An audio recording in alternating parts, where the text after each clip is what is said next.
Well, good afternoon. My name is Aaron Johnson. I'm the CEO of Work Truck Solutions. I want to welcome you to the Spring 2024 CVBS conference. I have some amazing industry professionals with me, and we'll talk about our topic in just a second. But first of all, Eric, Jameel, Alan, how's everybody doing today?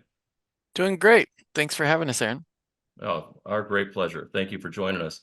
Over the last couple of days, we have been looking at the dots, if you will, or the interconnectedness of the commercial vehicle business space and how that affects each one of us. And these dots may be partners that we have, they may be trends, they could be regulations, technologies, products, all the interconnectedness that allows each of our organizations to succeed and also help others succeed.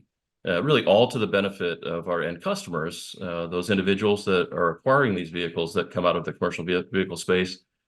These are the folks that build our bridges and our roads and our cities and really account for such a large portion of our overall economy.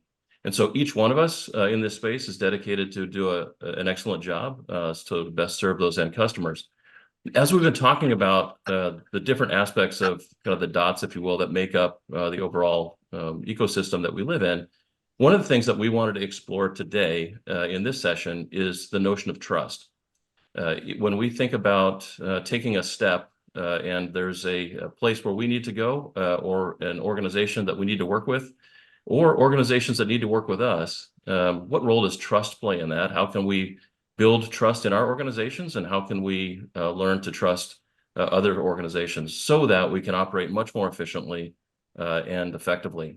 So to do that, as I have three folks that really work in this space, and each of their organizations have a very key role to play as it relates to this notion of trust. So let me allow them to introduce themselves, and Jameel, I'll start with you. Thanks, Aaron. My name is Jameel Ghata. I'm the Chief Strategy Officer at PAVE, and really enabling trust and transparency to the condition of vehicles and work trucks is really core to what we do. So this topic is very near and dear to our hearts. But really, we're a vehicle inspection company that really makes it easy for anybody to become a skilled inspector. Essentially, all that we require is you take standard photos of the vehicle or the work truck with your smartphone. And then what we do is enable that trust and transparency into the condition by producing a line item graded condition report with estimates for repair. So thanks, Aaron. I'll look forward to the panel. Absolutely. Thanks, Jameel. Alan, how about you? Yes, good afternoon, gentlemen. Alan Levy here, founder and president of Crestline Logistics and Crestline Auto Transport. We are a vehicle shipping and logistics company, and we arrange for the transportation of vehicles of all shapes and sizes, and germane to this conversation, work trucks and in the commercial and fleet space, loaded on trailer, door-to-door service. And we consider ourselves an extension to the organizations for which we support, either dealers or automotive groups, body manufacturers, upfitters, or even customers in a B2C environment. So talking about trust and transparency, that's what we do. Oftentimes we feel like we are one of the final touches from a transactional standpoint on delivering a vehicle to the end user.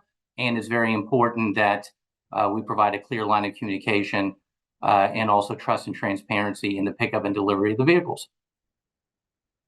Great, Alan. Thanks. I look forward to exploring that a little bit because, again, this is the notion of handing off kind of one of these key assets and wanting to see it get where it belongs in the condition you expect. So that's a good topic to explore. Eric. Thanks again for having us. Good afternoon, everyone. Eric Foster with Taycor Financial. We are a tech-forward finance company doing commercial lending. We are very focused firstly on earning the trust of the dealerships that we work with, trusting participants like Jameel and Alan in terms of being able to deliver their services either to us or to the end customer that we're ultimately lending money to.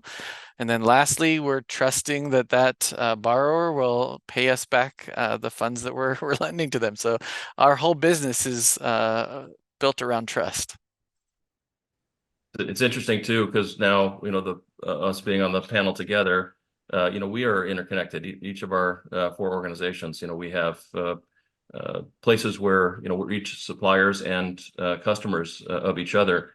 That's the first thing that I wanted to explore. There's this notion that each of us is both a dot in the commercial vehicle ecosystem, and we rely on other dots throughout, again, whether those be other organizations or technologies, products, et cetera. So the first thing, I was hoping to hear about from each of your organizations is, as you've thought about this and even listened to some of the sessions over the last day and a half, what are kind of some of the key dots that you've started to identify, and where do you have kind of a lot of reliance in order to be successful yourselves? And I'll go kind of back to you, Eric, on that to start with. Sure. So our entire market strategy is built around partnerships like the one we have with Work Truck Solutions.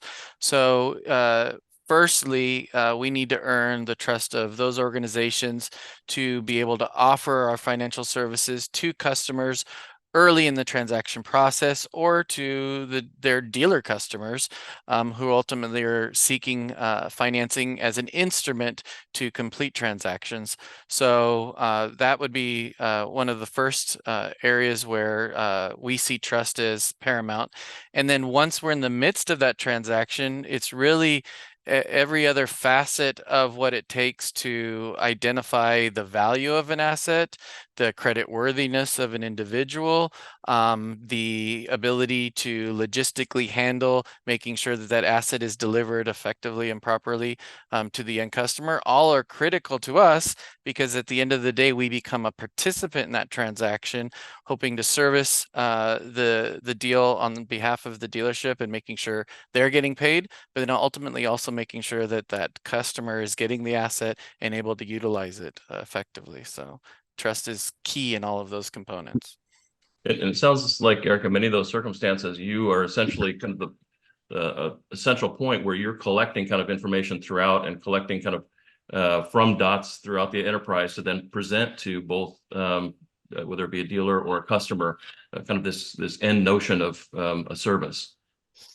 Absolutely. And especially our unique model is we really see financing as being at the start of a transaction. So we're even involved in collecting a lot of the early due diligence on behalf of the dealership, just finding out ultimately what that buyer is interested in purchasing and helping to a certain extent guide that transaction towards a particular product at the dealership.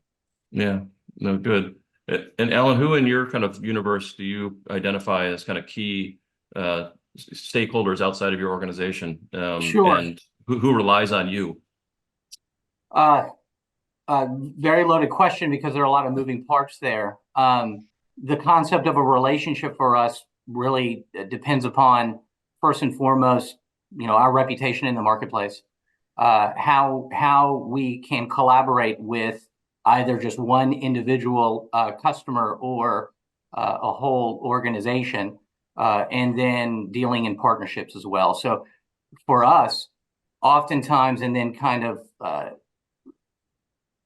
going on with what Eric was talking about, we're a little bit at the top of the funnel. Oftentimes where getting a shipping quote on a larger upfitted or modified vehicle going from point A to point B can be a good, important sales tool for the dealership to help close a deal or a sale if it happens to be out of region, sometimes 500 or even 1,000 miles from the dealership to the end buyer. So we like to see ourselves to be able to collaborate with dealerships, automotive groups, and as I mentioned before, upfitters and body manufacturers to help from a consultative role on being able to use our information as a good value add to help close deals. And then, of course, we're also actually operating the transaction and assigning transport, sending our drivers to pick up the vehicles, loading them on trailers for proper transport and delivering them. So all the way from collaborating, partnerships that we have with different dealerships or other organizations that want to utilize our services.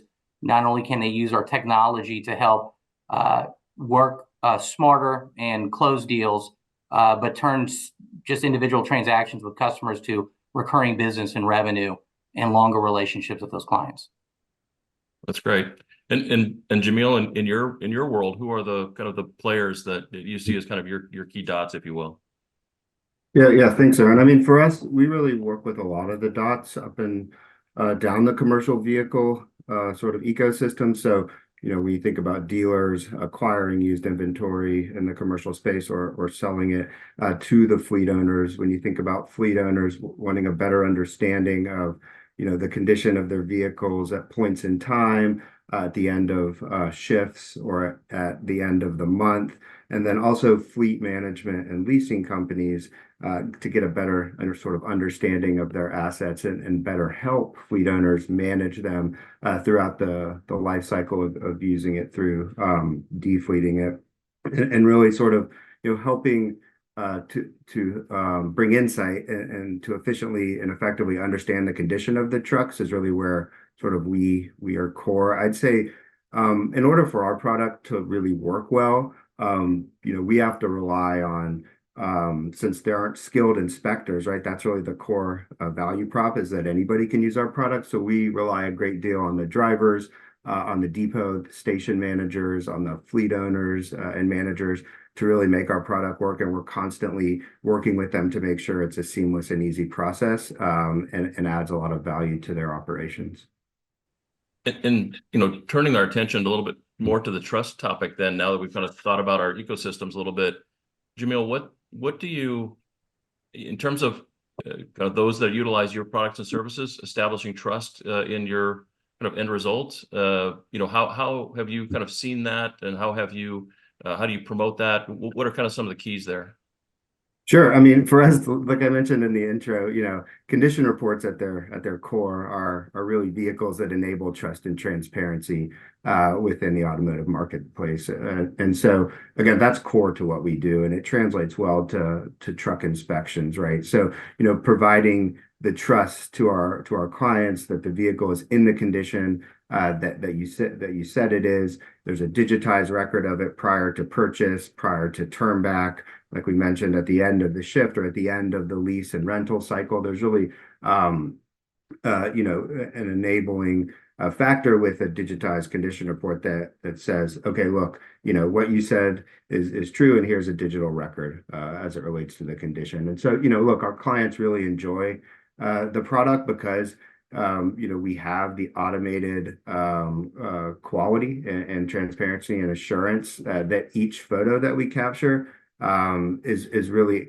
of the vehicle that they're interested in, is of the entire vehicle. And so there's no real issues with hiding damage or anything like that you see with just a common photo application. So of course, using the product, getting familiar with it, any relationship, right, that helps further the trust. But we've also done some things with the technology to help further that along. In the partners that you utilize, the people that you depend on, what are some of the things that they you see in other organizations that help you be more trusting of them? And what's that process like to bring somebody kind of into kind of your supply chain that you need?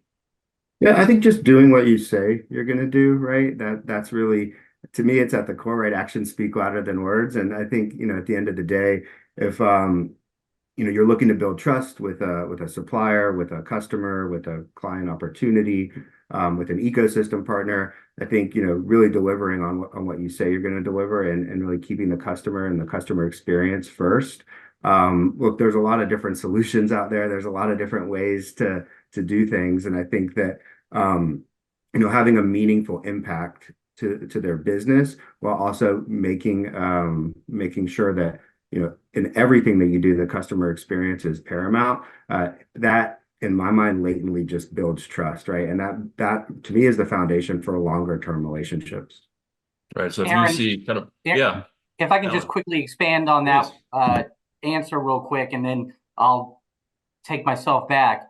But talking about the trusting the dots as well, and Jameel, what we do on our side, once the transaction occurs and we're picking up a vehicle from, let's say, a dealership and it's delivering to the end client, we're also utilizing technology in a digitized format of date and time stamping several different vehicles on the exterior and the interior as well. So there's some consistency there within the trusting of the dots within this ecosystem that maybe some of our vendor partners may not be aware of, but that's what also will instill some confidence to the buyer, let's say, within the entire process, knowing and seeing that the condition of the vehicle is the same as it was. Maybe the pictures are a little different, but the condition of the vehicle is the same.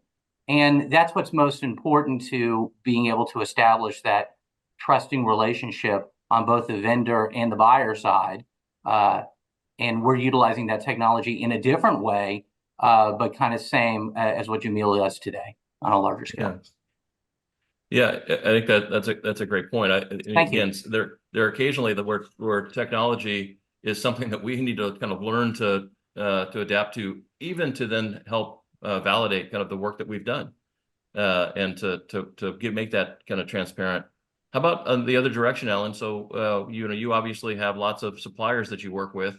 What are things that you look for that you feel like if you have options on who's going to provide for your needs? What are the things that you see that help other organizations establish trust with you? We want to ensure that we're delivering a consistent product and a service offering every time, and being able to also, when we may fall short on occasion, be able to receive the critical feedback from vendors and those types of partners that we want to do business with, and wanting to make sure that that's a two-way street. So that's the first thing, being able to understand and grow on a daily basis from the experiences that you have with any and all of the touching points that happen within a transaction. That's how we see our organization growing and continuing to grow. We're going to continue to evolve. If there's a way that we can make almost a completely frictionless experience and a user experience, those are the things that we're looking for. But there's always a human element to everything that we do. And so we just have to be very open-minded and be able to take criticism and be able to improve upon a lot of the processes that we do today. Yeah. So you're looking for organizations that essentially, again, share your, Jameel, you had mentioned kind of customer first notion. So do you align from a kind of overall strategy and kind of philosophical standpoint? And then, as you described, Alan, again, this whole notion of kind of validation of services delivered, to the adage trust but verify. Yeah. And Eric, kind of back to you on these topics. So what do you see as kind of ways that your organization has been able to establish trust with your customers, and then throughout your kind of dots, how are people getting your trust? Yeah, so key to, I think, initiating that trust is partners like yourselves, right? So we are very much believers in good channel partners who have strong reputations themselves and share a similar ethos, as Jameel mentioned, to be problem solvers, to be customer centric and customer first in our thinking.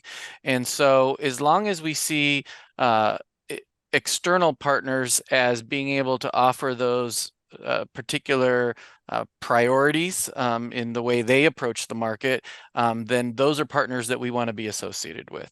And then we try to mirror that as much as possible. So our view is that these transactions are complex and require effective communication.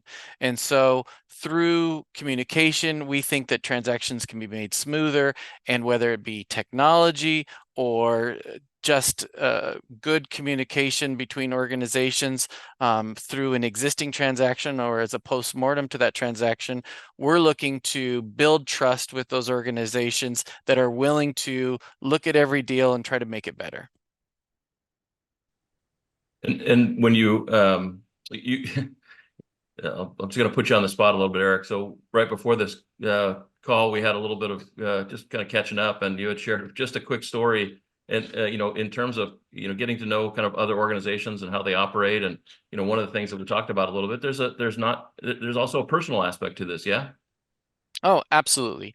I think one of the benefits of really working with trusted dots within a transaction is developing interpersonal relationships with the individuals. And I tend to find that the people who work in companies that have that customer first mentality tend to be cut from a similar thread as ourselves, and we tend to develop pretty great collaborative relationships, whether it be swapping recipes or what have you. But that is most certainly a gratifying aspect of what we do. In the spirit of creating trust and transparency, we all learned a little bit how to make hummus prior to our time in this session. So it was a good discussion, a good conversation. Right. When you think about these kind of trusted relationships that you are building and have built, and I'll just go to you first, Alan. How do you see them kind of affect your business? Either how a trusting relationship has benefited, or maybe one where it didn't go so good. What kind of drama can that create?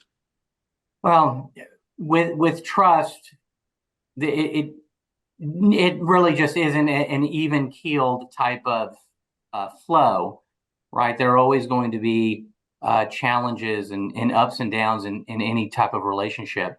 However, as it relates to, let's just say within our specific space here, as we're talking about the commercial and fleet side and on the work truck side, I think that continued awareness and education on the different applications and ways, for instance, our service offering can be of a benefit to the end client, as well as a good tool and a resource to our channel partners, and how to utilize the tool to give people a sense of confidence from either a training and an onboarding perspective, or just a continuous learning on how to apply what we do and help us become an extension to their organization to help them build lasting relationships with prospective or existing customers. That's what we want to do.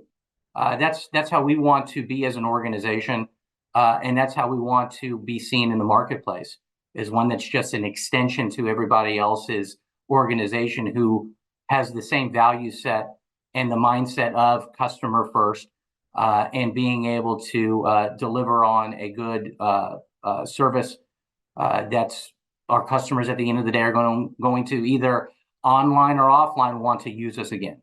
So that's how we see ourselves, and I believe we've had some incredible learnings along the way over the last several years, and we're going to continue to learn and evolve as our channel partners and other vendor partners evolve as well throughout the whole process.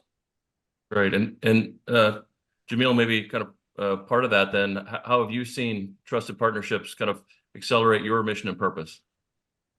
Yeah, sure. Thanks, Aaron. I mean, look, at the end of the day, we're a point solution in this ecosystem, right? Where we provide a digital condition report, and our clients don't buy it to just admire how clean their car is or their truck is or how rough their vehicle is. They use it as an enabling factor, right? So for us, trusted platforms, whether it's lending platforms, desking platforms, whether it's fleet management platforms or marketing platforms, those are really key for us to really create the value equation that we bring to the table. And for us, we like to think that through our product offering, we can add a little bit more trust to those transactions, to those platforms, to those business operations. And so we, in turn, look for what we consider platforms that also are looking to be the most trusted in the industry, and see value in tools like ours and many others as well, right? That can better enable two parties to come together more efficiently and effectively around a transaction or a business need. I see, the point solutions you described that you provide, it creates this kind of component of a transaction that multiple dots throughout the ecosystem carry with them, right? So, to the degree that you are able to kind of create something that allows the ecosystem essentially to establish higher transparency and trust, it can be utilized kind of throughout.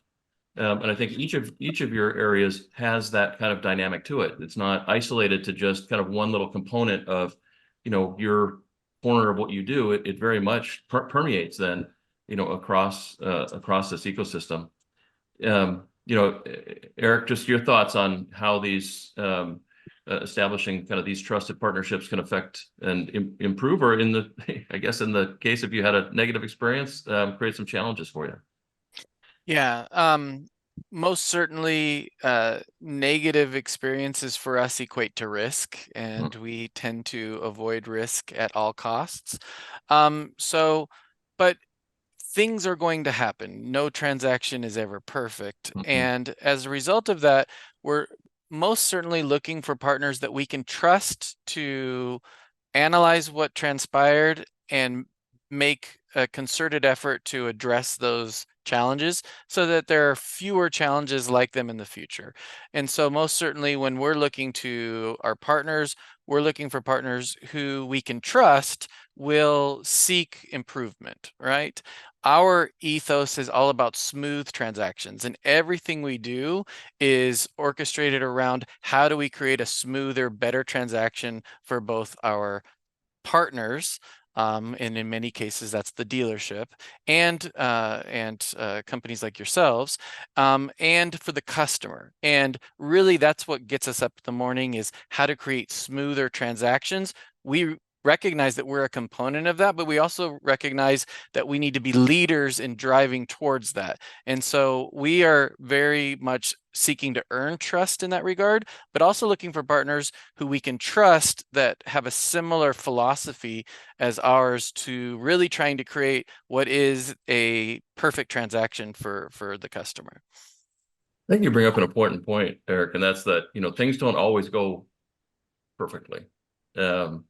And so there are challenges, and maybe there's a circumstance where that gets you kind of thinking about either a partner that perhaps do I need to do something different here? How does, if that happens, what do you look for where somebody can then reestablish trust with you? If you've gone through a transaction or an experience that maybe wasn't as positive as you'd like. I mean, first and foremost, it's about attitude, right? So is this partner willing to recognize what happened and really willing to work through the problem? And I personally love problems. I love hearing about problems, because problems really are opportunities if put into the right context. And when working with a partner, if they're not approaching the problem in that same way, or worse yet, trying to avoid or not even recognize that a problem has transpired, then that's a warning sign for us that maybe this isn't a partner that we can trust, because ultimately it's all of our reputations that are intertwined in those transactions, and it's those reputations that ultimately earn that trust at the dealership level, and ultimately with that buyer who you're hoping to do future transactions with. Yeah. Alan or Jameel, reestablishing trust, what does that kind of look like to you, or how do you kind of think about that? Yeah, I'm happy to jump. Yeah, Go ahead. I'll just jump in real quickly on that, and then I also wanted to revisit what we were just talking about.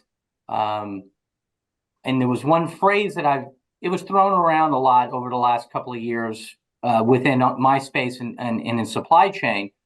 And especially when it was coming to omni-channel engagements, and it was the single version of the truth. So I don't know if that's ever been thrown around in any of your respective spaces, but I've been hearing that as kind of a recurring theme throughout the last couple of days of this conference and this summit, is how can you create the perfect single version of the truth in every transaction that is done? And are you able to collaborate with those vendors who not only share in your same ethos or value system, but have a service offering or a platform that can go on top of that platform to create that consistency of a single version of the truth? So we're constantly exploring that. We believe we've got a pretty good sauce right now, and like to share that with prospective customers and those that we engage with on a daily basis. So I don't know if any of you have ever thrown that one around or not, but it just came back to front of mind for me. And then just to quickly answer, I'm going to echo exactly what Eric said. It's all about attitude. So you can't come to the table after a bad experience with a long-standing customer or somebody was a first-time transaction and not come open-minded.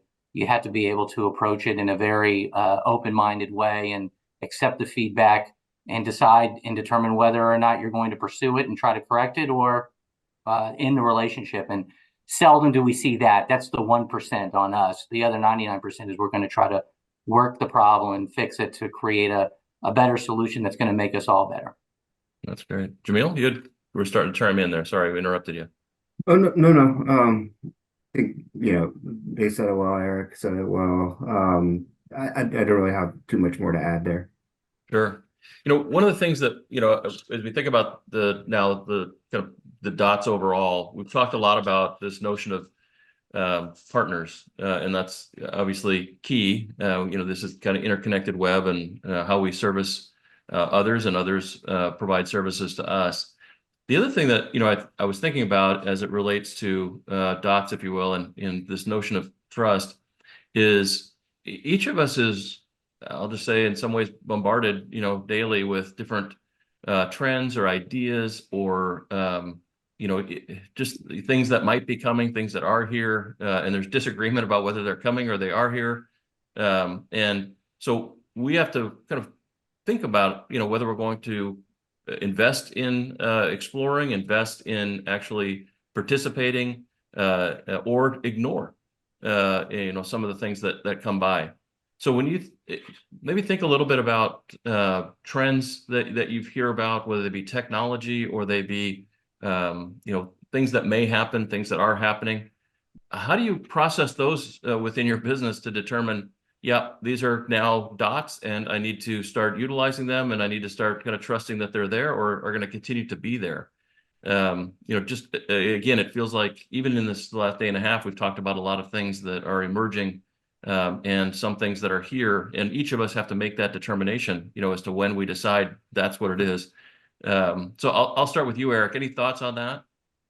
Yeah, it's a very interesting question because I see quite often that we're focusing on the new and what's changing and what's different. And I was at a conference where someone from Amazon was speaking. What was very interesting is they said, I focus first on what's not going to change, right? And how do we continue to embrace that? So most certainly, dealerships are going to continue to exist well into the future. People are going to continue to buy vehicles well into the future, and people are going to continue to need services like inspection, like transportation, and like a means through which they're going to pay for that particular transaction. And so it's those aspects that we tend to focus on first, is like what isn't changing and how do we enhance that? And then it's about embracing what technology allows us to move from a flip phone mentality to a smartphone mentality. And how do we take what is considered status quo today and accepted and really turn it on its head and turn it into elegance, right? And so we're constantly looking for ways of, can artificial intelligence or can digitized documentation or can some of the tools that are readily available to e-commerce be made available to a non-e-commerce transaction today? And in what ways can we start to leverage those to support and further enhance what is intrinsic to future transactions? I like that notion of let's first think about what's not changing. So that helps in a lot of ways. I think it just helps me process kind of new things that are coming in, right? So you have something to bump it up against. How about you, Jameel? When you think, because you obviously you were adopters of AI, you have lots of kind of very kind of key technologies that are in play. So you see things coming across that, here's a new widget, here's a new idea, here's a new something. How do you process those and then decide, okay, these are the ones that we're going to actually adhere, we're going to grab onto and essentially trust as we incorporate them into our service offerings? Yeah, I think making sure that you're solving problems in the industry or for your customers is really how we anchor against what new technologies to pursue, what new solutions to ideate around, or what product extensions may make sense. I mean, for us, it's, at the end of the day, it has to solve a problem for your customer. And we always think of it as like the 20% rule. If you can improve their job by 20%, then or take 20% of time out of a job or something like that, then they're likely to look at the new technology.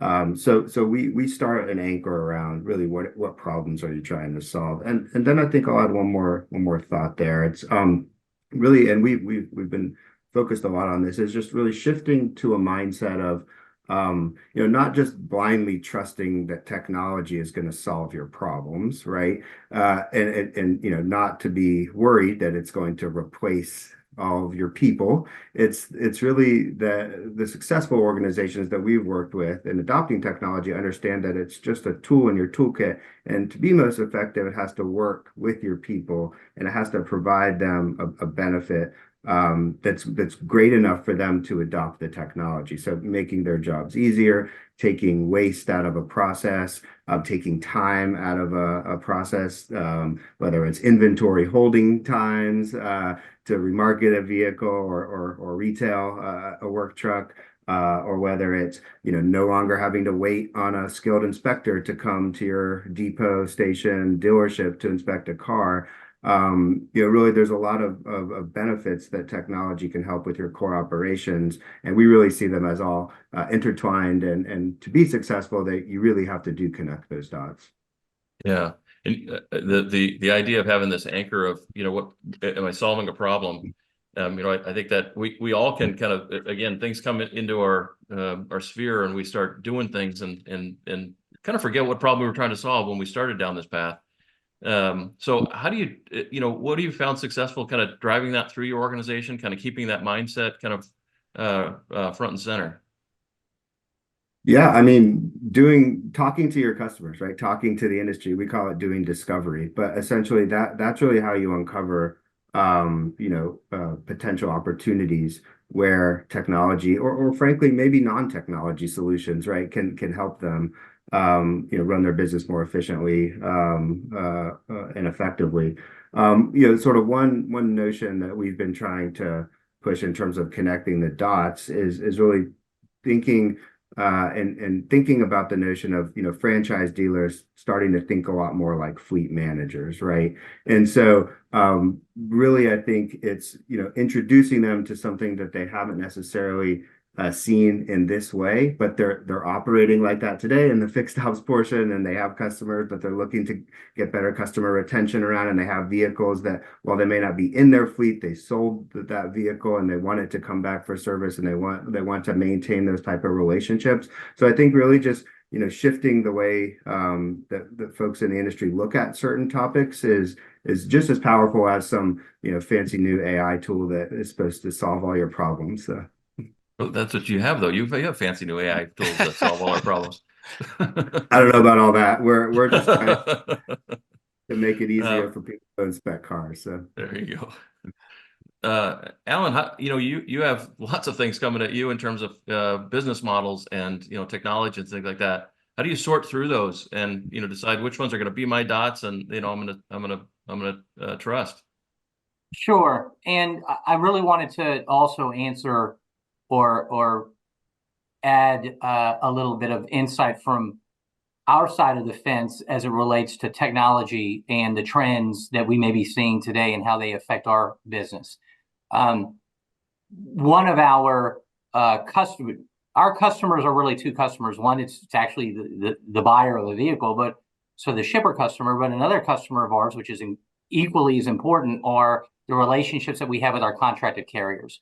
We have relationships with thousands upon 10,000 contracted carriers out there in the marketplace and in North America that we rely on to assign proper transport to pick up and deliver our vehicles. And technology, I would say that over 90% of the vehicles that our organization is arranging transportation for are ICE vehicles. But knowing that there is going to continue to be some market share in the EV space and in the space with other alternative fuels, it really changes the component and the complexity to the transaction for our carrier partners. And what do I mean by that? Well, with an electric vehicle, the weight distribution, the configuration of it, how to drive it, how to turn it off, how to activate it, requires a lot of new learnings to a lot of the traditional truck drivers that are out there today that may not be familiar with how to handle the basic components to an electric vehicle. So that is a challenge of the trend of from ICE to EV. But what we've started to do and started this onboarding process with all of our carrier partners is trying to introduce them to these new vehicles that we want them to move on behalf of our customers and provide them some necessary basic training, how to load them properly on the trailers, how to actually turn them on and turn them off, and make sure that the condition of those is the same at the time that they picked it up to the time that they delivered. So some trends for us can be challenging, but we're trying to create opportunities there of engagement with our partners to deepen our relationship with them by allowing and enabling them to propel themselves into the future state where maybe a far less amount of the percentage are ICE vehicles and alternative fuel and EV vehicles may be more the mainstay that the work truck community may be using today. So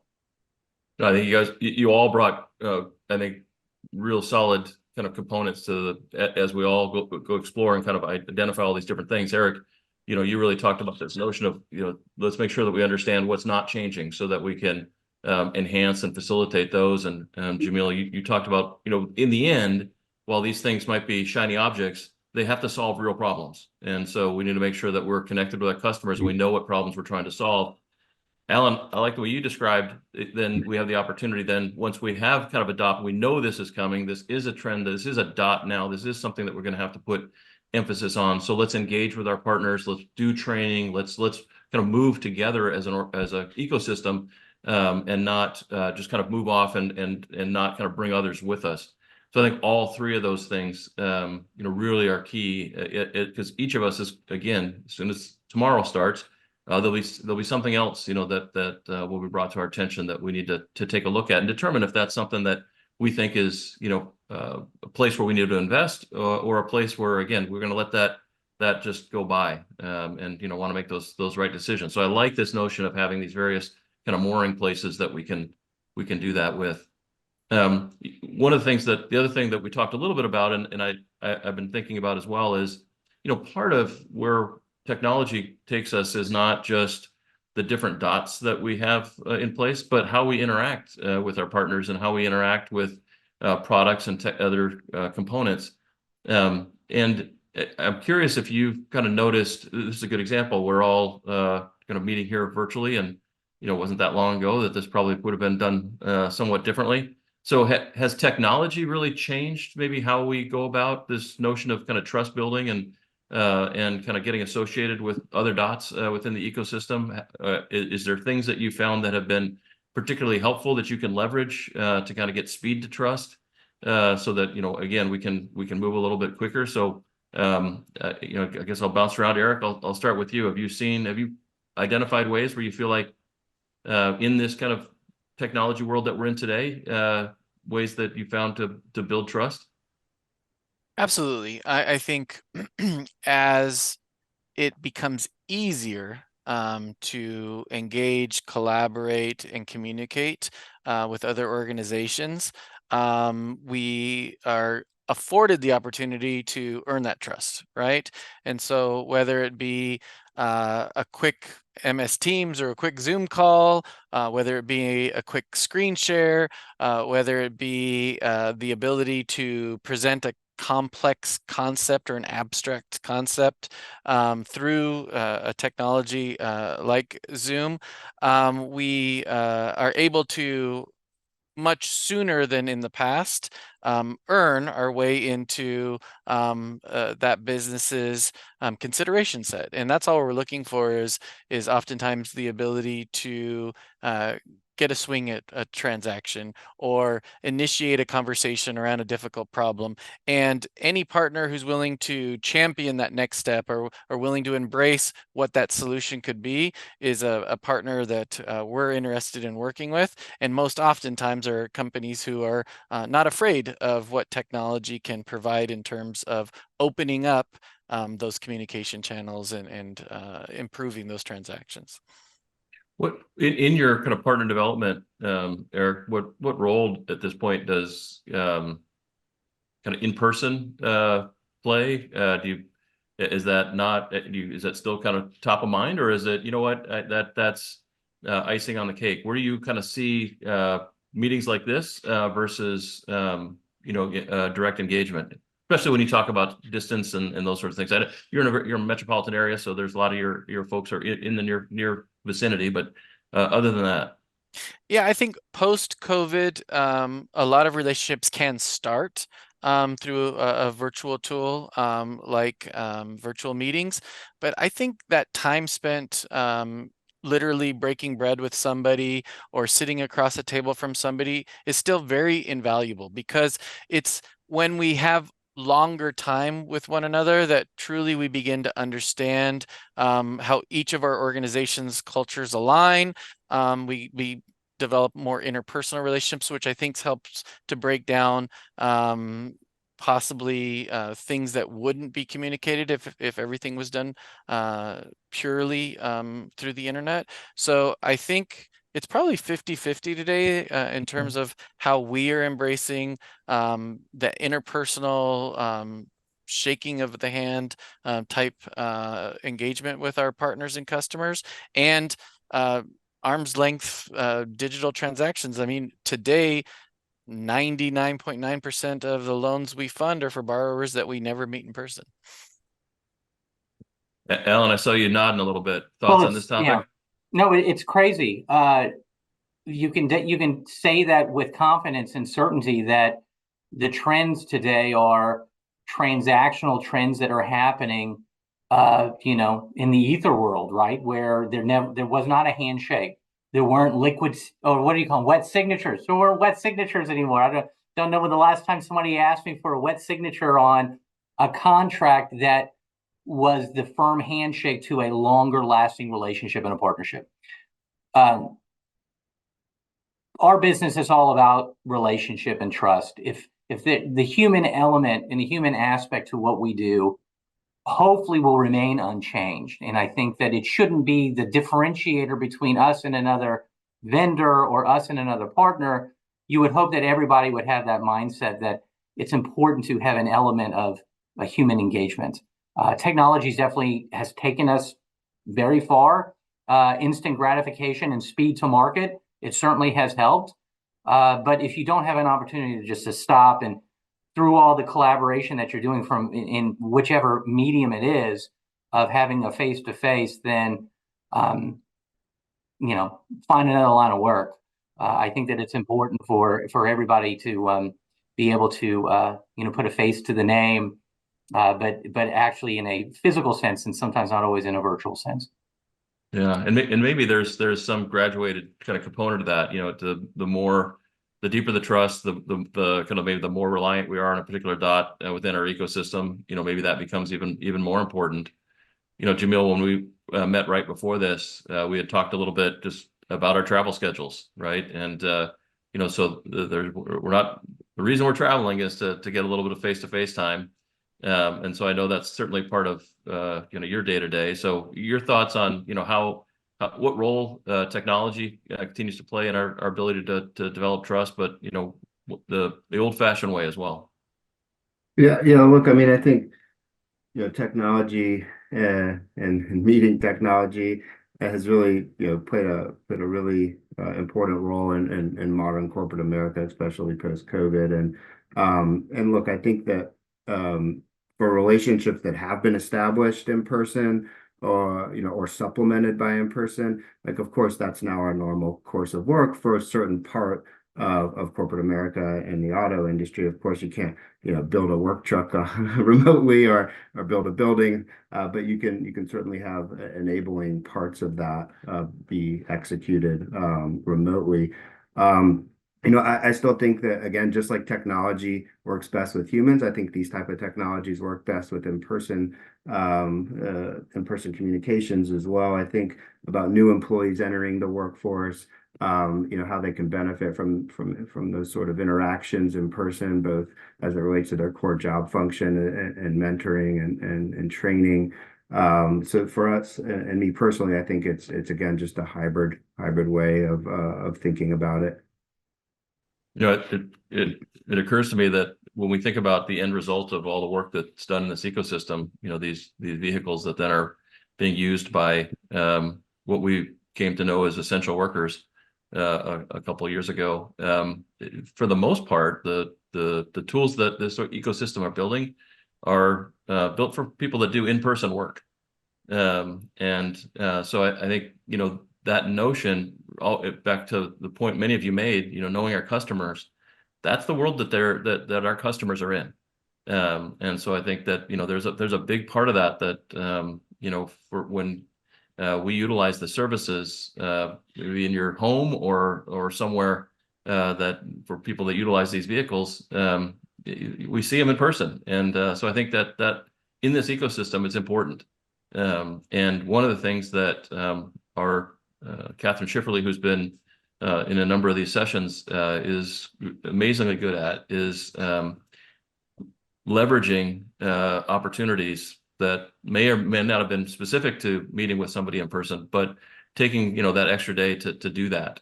So things like trade shows, things like if I'm traveling to one place, maybe there's an extra day where we could stop off and see somebody that we do business with. Those types of activities, I think, take that extra thought, that extra step, but they make a huge difference in terms of our ability to build trust. When we whether again, there's lots of common shows that can facilitate that, but just also the notion I'm going to be in the area, and hey, while I'm there, can we grab lunch? I just think it takes, in this kind of the technology space that we're in, it does take that extra thought to do that, and so that Catherine's been a great mentor to me in that regard. So I think what all of you have described is, especially for our partnerships that are core to our business, it can be helped by having some in-person time. Now just to kind of lift the topic a little bit back to just DOTS in general, or these partnerships in general, what as you think about kind of where you are in the space now, are there areas or kind of dots, if you will, that you think you need, you think are either missing, or you think are kind of now coming into focus for you, where maybe into areas of expansion, or areas of additional partnership, or areas of additional opportunity?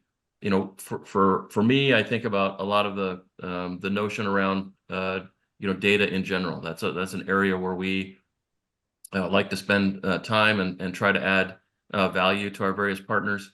And I think there's always opportunity to, with all the things that you've heard about over the last day and a half, with regard to especially fleet and other aspects, telematics, to the degree that we can kind of pull a lot of that disparate data across the ecosystem together for the benefit of the end customer. So that's kind of one area that kind of floats around in my mind a little bit. Are there areas that any of you have been kind of thinking about, that you feel like, looking ahead, these are dots perhaps that we could either engage with, or better consolidate or coordinate with, I should say, in the ecosystem? I'll just put you on the spot, Eric. You're sitting there. Nodding my head. No, absolutely. I think after coming back from Work Trucks Week and hearing from the dealerships themselves, my head was racing, and our team was very excited to kind of get that debrief feedback from the dealers. And there's tons of solution opportunities, whether they be data-driven solution opportunities or communication-driven solution opportunities. But really, there's a whole aspect of supporting these dealers, and in particular, the commercial customer that is not even being addressed yet. And when I say yet, it's as we get this feedback, it creates opportunities for us collectively as dots within the transaction to help them solve things like utilization of their vehicles, lifetime value of their vehicles, right time for a fleet to return an aging fleet and replace it with a newer fleet, right time to consider maintenance. So all of these things and where financing fits in that are things that we're constantly wanting to hear and then help to seek solutions for. So definitely it's something that gets me up every day. Yeah, no, for sure. Alan, I'll go over to you, nodding a little bit. Just other areas where you feel like there's opportunity to again expand in terms of the number of connections that we have to better serve the end customer. There are so many, and it's a very good question. There are so many different components and pieces that make up our ecosystem that we're constantly curious and intrigued on. How can we layer our service offering or layer our solution or layer our value add on top of somebody else's that will help better root our engagement and our relationship with customers. So we're constantly seeking those out and exploring those, some of them successful, others not. But maybe it was just a timing perspective, but still we're constantly looking at that. I will mention one thing that, and Jameel had mentioned it earlier, and it's so true, seeing the mindset trying to shift, the philosophy shift on a rooftop or a dealership that's in the commercial and that's in the work truck in the commercial space, of trying to become more of a fleet operator, a fleet manager, get into that FMC space in a more holistic approach. I'm seeing a lot more of that trend happening today, and they're relying a lot on their channel partners on how to,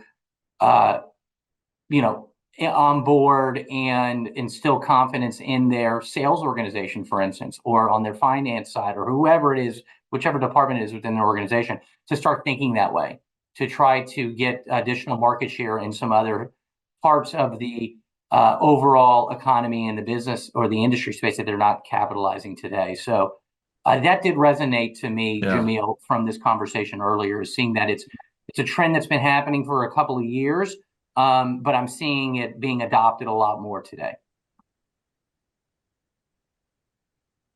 Yeah, no, Thoughts on thanks. that, Jameel? Yeah, I mean, I'll kind of, I think I'll try to tie these two together. So I do Yeah. think these two topics. So I think, when I think about fleet managers and fleet owners, I think about, they're managing projects, and the project is work trucks, right? And it changes every day. What's important, what they're doing, what comes at them, and triaging what makes sense. For the short term, medium term is always I think a challenge. And so when we think about how data and intelligent software, and Eric was mentioning some of these topics can help them, I think about doing some of the boring tasks, like structuring the data in a way that it can be usable, not just macro predictive data, but even specific data, right? And so not that every alert is coming at them all the time, but we then take that data and use it to more effectively enable decisions about the fleets and about the work trucks, and really only send the important alerts to them, and again, just making their job a lot easier. I think that if we can do that as an industry, I think that we'll be making a real impact. So in just our few seconds left, I just wanted to give you each an opportunity, just kind of closing thought, especially anything that you see kind of going forward that can help us as we think about this topic of trust and accelerating trust. Just any kind of last closing kind of best practice or thought that you have.